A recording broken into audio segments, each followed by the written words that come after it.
When studying history, it is important to theorize how we conceive of the phenomenon of memory, since memory is part of the equation that constitutes history. Without the personal memory, there would be no pieces to create what we consider history as such. Because of the importance that memory plays in history, I wanted to make this video series where I explain basic concepts in history related to memory. In each video, I will explain a new term and then relate it to a concrete example. For the first video, I will start with perhaps the most fundamental and broadly used term, collective memory. The French philosopher and sociologist Maurice Halbwachs is widely credited to be the first to conceive of memory as a social construct rather than a biological component of humans. According to Halbwachs, we all draw our view of the past from a socially framed collective past. This collective past is also shaped by our space.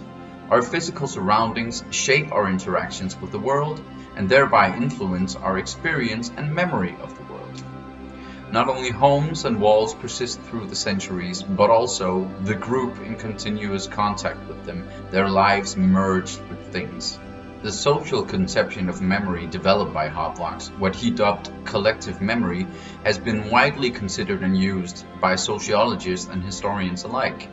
Collective memory is the shared view or experience that a given group has of a certain event. A group can be of any shape or size, a group of friends, a single classroom, or even an entire population. A period that has been studied often through the lens of collective memory is the Second World War, and in particular the Holocaust and resistance fighters in different occupied European countries. The Holocaust is an example of a historical event that does not have a lot of different collective memories, unless you're, a Nazi. But for the rest of us living in reality, our shared memory of the Holocaust is pretty much set in stone. I say memory because almost all of us weren't even born when the events in question took place, yet it has a place in all of our collective memory nonetheless. But when it comes to other events throughout history, they might not be as straightforward. Conflict might be more apparent. While no one today denies the bravery of those that sabotaged the Nazis, the real amount of difference that their actions had has been debated and thus remembered differently since the war. Some academics, like the Danish historian Aage Trommer, has calculated the real effect that sabotage of the Nazis had and came to the conclusion that the difference they made was in fact negligible. These results were not welcomed by veteran resistance fighters, however, and thus the memory of the Second World War resistance can be described as a memory characterized by conflict. Thus, memories, and in extension history, isn't always a one-to-one ratio with reality.